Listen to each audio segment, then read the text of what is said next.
প্রিয় শিক্ষার্থী বন্ধুরা, আজ আমরা বিদ্যাসাগর ইউনিভার্সিটির নতুন সিলেবাসে বিএ 4 ইয়ার্স অনার্সের সেমিস্টার 1-এ যারা বেঙ্গলি অনার্স রেখেছ তাদের জন্য বেঙ্গলি বিষয়ের অর্থাৎ সিঙ্গেল কোর মেজর সাবজেক্ট বেঙ্গলির জন্য আমরা মোস্ট ইম্পর্টেন্ট 8টি প্রশ্ন আজকে বলবো, যেখান থেকে তোমরা নিশ্চিতভাবেই 2025-এ যে সেমিস্টার 1-এর পরীক্ষা হবে সেই পরীক্ষাতে কমন পাবে।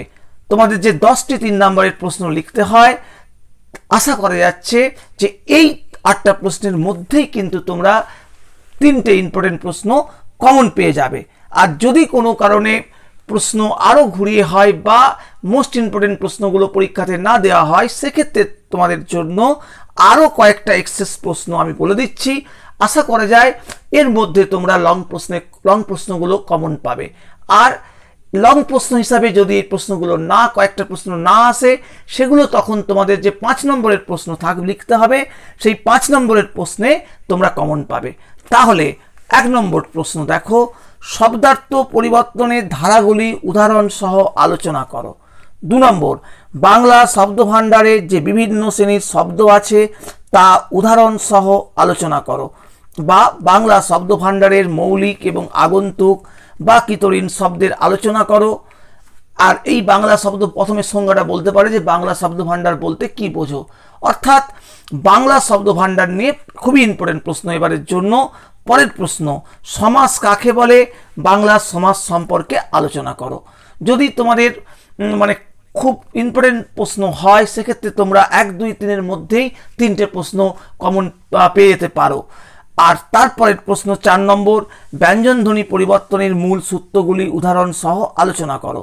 5 নম্বর, বাংলা উপভাষা কয়টি ও কি কি, রাঢ়ী উপভাষার প্রচলিত অঞ্চল, ভাষাতাত্ত্বিক বৈশিষ্ট্য, ধ্বনিতাত্ত্বিক ও রূপতাত্ত্বিক নিদর্শন সহ আলোচনা করো। পরের প্রশ্ন 6 নম্বর, বাংলা ভাষার ধ্বনি পরিবর্তনের কারণগুলি উদাহরণ সহ আলোচনা করো। আর 7 নম্বর, প্রত্যয় কাকে বলে, বাংলা প্রত্যয় সম্পর্কে আলোচনা করো। এই সমাস এবং প্রত্যয় এই দুটো প্রশ্ন মধ্যে একটা প্রশ্ন অবশ্যই আসবে এবারের জন্য। আর 8 নম্বর, শব্দার্থ পরিবর্তনের কারণগুলি দৃষ্টান্ত সহ আলোচনা করো। তাহলে এই টোটাল যে 8টা প্রশ্ন, এই 8টা প্রশ্নের মধ্যে তোমরা নিশ্চিতভাবেই 3টে বড় প্রশ্ন কমন পেয়ে যাবে।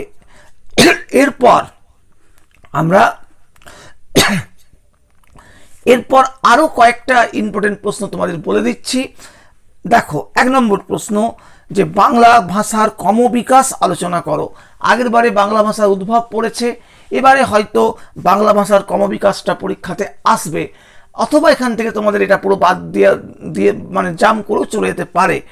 তারপরের প্রশ্ন, স্বরধ্বনি পরিবর্তনের মূল সূত্রগুলি উদাহরণ সহ আলোচনা করো। এছাড়া বাংলা ভাষার বিশেষ্য পদ, বিশেষণ এবং অব্যয় পদের শ্রেণীবিভাগ আলোচনা করো।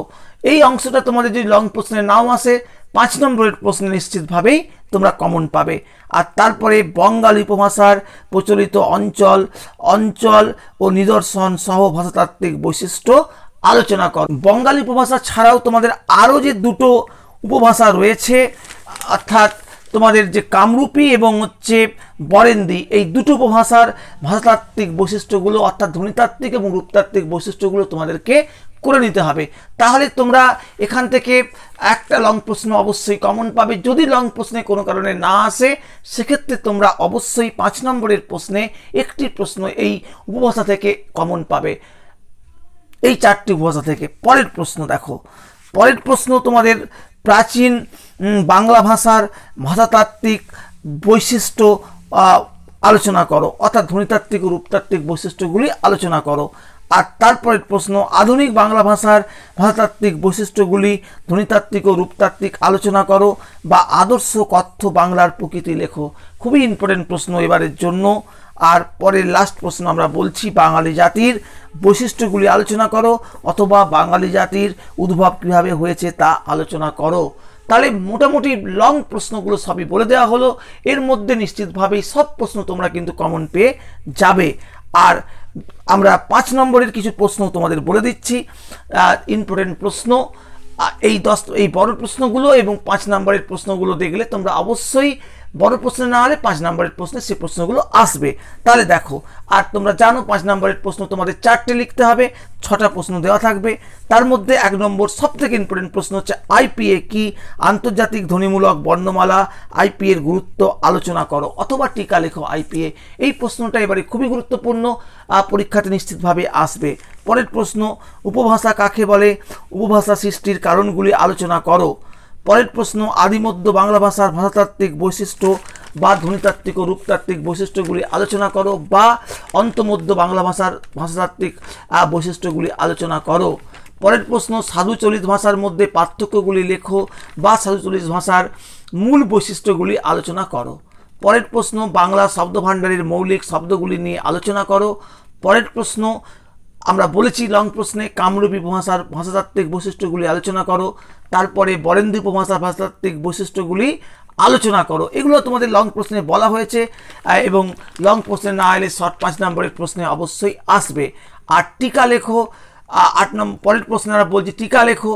এটা এবারের জন্য খুবই ইম্পর্টেন্ট, অর্থাৎ ধ্বনি পরিবর্তনে যে মূল সূত্রগুলো রয়েছে সেখান থেকে যে কোনো দুটো তোমাদের উল্লেখ করে দেবে, 2.5 তোমাদের উদাহরণসহ টিকা আসবে। যে অপিনীতি, অবিশ্রুতি, নাসিক্যী ভবন, স্বরভক্তি, বিপ্রযাস, স্বরসঙ্গতি, জোর কলম শব্দ, লোক নিরুক্তি, সমীভবন, অর্থাৎ প্রায় এখানে ধ্বনি পরিবর্তনের সূত্রে যা যা রয়েছে যে কোনো দুটো তোমাদের পরীক্ষাতে আসার সম্ভাবনা রয়েছে। আর পরের প্রশ্ন, টিকা লেখো, শব্দার্থ পরিবর্তনের যে ধারাগুলো রয়েছে সেখান থেকেও তোমাদের টিকা আসার সম্ভাবনা রয়েছে, এবং সেক্ষেত্রেও তোমাদের 2.5 দুটো টিকা 5 নম্বরে আসবে। যে শব্দার্থের, এবং তোমরা জানো যে শব্দার্থ পরিবর্তনের মোট 6টা মূল ধারা রয়েছে।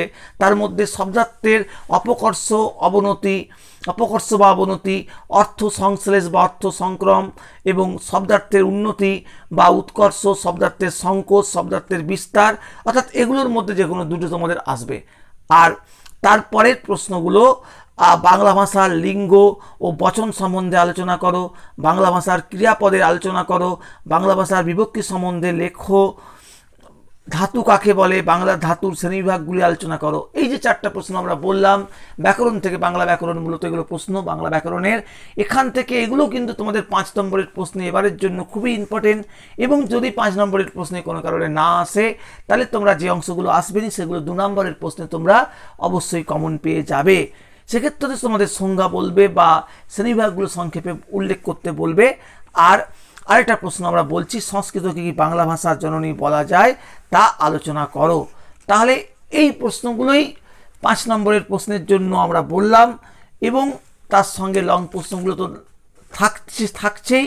তাহলে তোমাদের 5 নম্বরের প্রশ্নে কমন পেতেও কিন্তু কোনো রকম অসুবিধে কিন্তু হবে না। তোমাদের সকলের পরীক্ষা ভালো হোক। আজ তাহলে এ পর্যন্তই।